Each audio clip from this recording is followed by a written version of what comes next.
talking about the Flames and the Habs, one thing that the Habs and the Flames have in common is that they have two players, one on each side, that have demanded trade requests.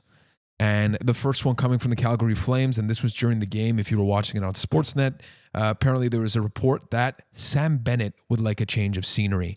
And I don't want to say the one for the Habs right now because I'm kind of butthurt, but it's Victor Mete. So let's start off with because Sam you're Bennett. Italian? Is that way? Man, of course. You know, like I would have expected a little bit more loyalty from my paisan. So let's start with Sam Bennett. What do you guys think? I mean, I don't know. I think Sam Bennett, he was like a highly touted prospect.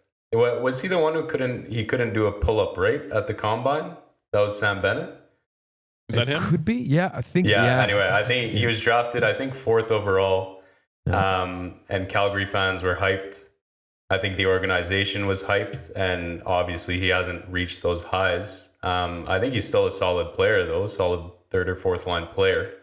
I don't know if he sees himself playing higher in the lineup currently on Calgary. I don't see where he'd fit in Calgary's top 2 lines. But I don't know. I think as a player at some point, you have to vouch for yourself and try to fight for that spot. But it's been 5-6 years now that he's been drafted. I don't really see him developing into that skill player that people thought he was. But yeah, I mean, I don't really mind if players request trades if they're looking for a change of scenery. If he doesn't start like bashing the organization and stuff, I have no problem with it. Justin? Yeah, I mean, he's an interesting player. I'm looking at his stats here, and it's his rookie season. He actually had the most points out of his career, with 36. So it's definitely that kind of player that you have great expectations for, and then it kind of was dipping down in the last 4 or 5 years. So, I mean, he's shown sparks. Like, he's shown last year in the playoffs, he had 8 points in 10 games. And the year before, he had 5 points in 5 games. So he's like a playoff performer, but he hasn't really put it together other than his amazing mustache. So yeah, I'm not too sure what's going to happen, but maybe a change of scenery could do good for him. But yeah, it's weird though. We're seeing a lot of trade requests these days, and but I think this trade requests. But yeah, I mean, I think this player could benefit from a trade request or a trade, because maybe if in another lineup with maybe a less deep squad, he's going to fit in better and have a bigger role. So maybe, but I don't know what you guys think in terms of where he could land. Yeah. You know what? Actually, what you're saying now has made me kind of change my opinion, because I'm thinking a guy like William Karlsson, right? Like, he was buried, was it Anaheim? I think it was. And then he got his chance in Vegas. Right? Yeah, Anaheim or Columbus. Then he got his shot in Vegas. Actually, looking at the whole Vegas team, like, a lot of those guys were underrated guys who are now producing at a consistent level, right? Riley Smith, I think he was good in Florida, but he's reached another level in Vegas. So yeah, no, what you're saying makes sense, and I agree with your take there. So the way I see this for Sam Bennett, I got to be careful when I talk about other teams' players, by the way, because we posted a video about PLD and Patrick Laine. Holy fuck. You got roasted, bud.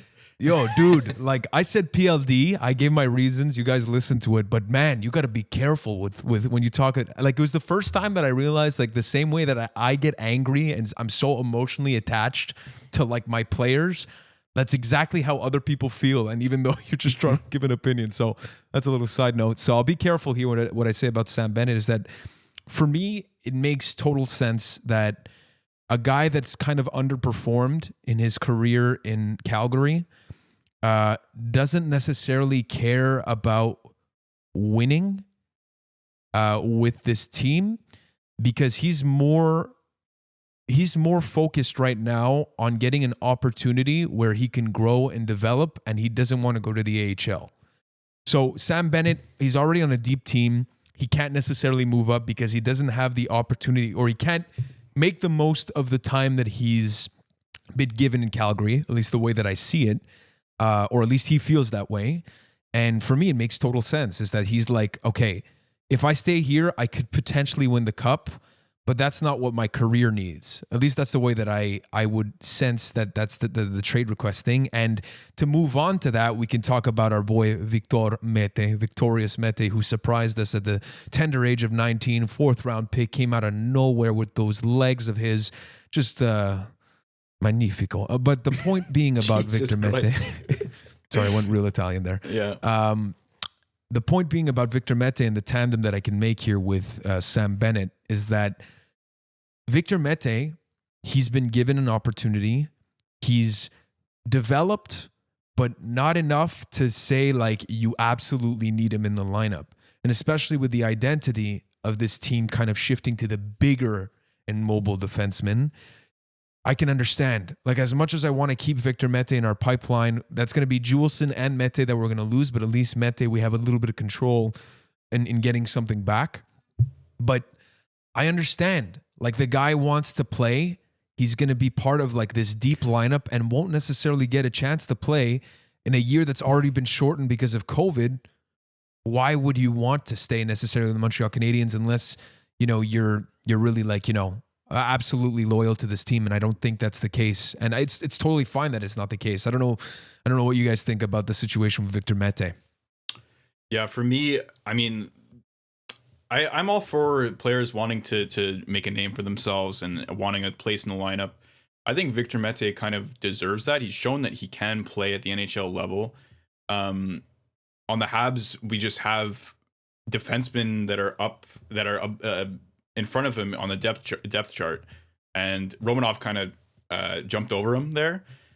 Even Kulak, yeah. So I mean, it kind of sucks in a way, because I would have really liked for maybe, if he felt like this, to request a trade before we dropped Juleson, because now we kind of are in a place where we lost one prospect defenseman who has shown promise, and now we're gonna lose or get a trade for another defenseman. So that's the part that kind of makes me a bit mad.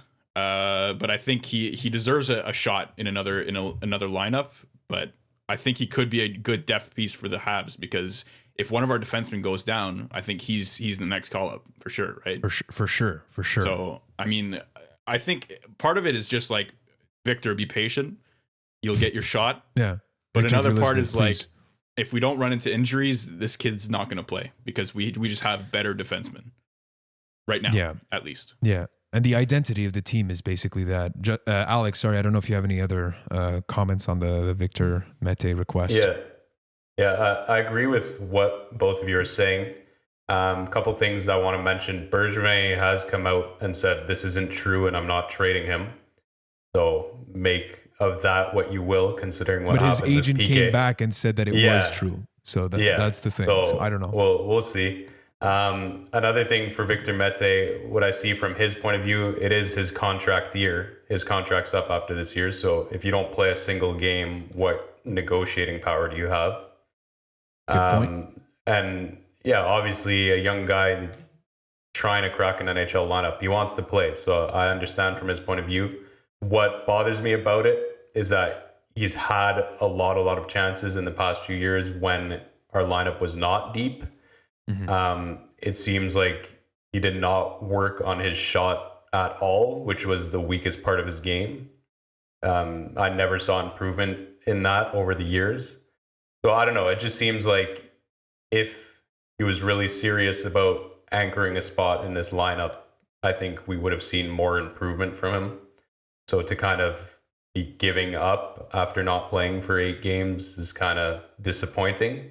But we'll see what happens. And I hope he is successful if he is traded. If he's not, I hope he's successful here. But I can see both sides of the argument for sure. I mean, I remember when Victor Mete made his rise, it was like we made it like the second coming of Christ. And that's just kind of a testament to where our team was at back in the day in this whole retool thing. But, you know, again, I agree. Like at some point, you need to make a decision for your career. And this is the case for Sam Bennett and Victor. You know, I'm talking to him like as if I know him, but the real thing about being in the NHL is that you need to leverage somehow to get a contract, and without playing, like you said, it's impossible. So we shall see what happens. So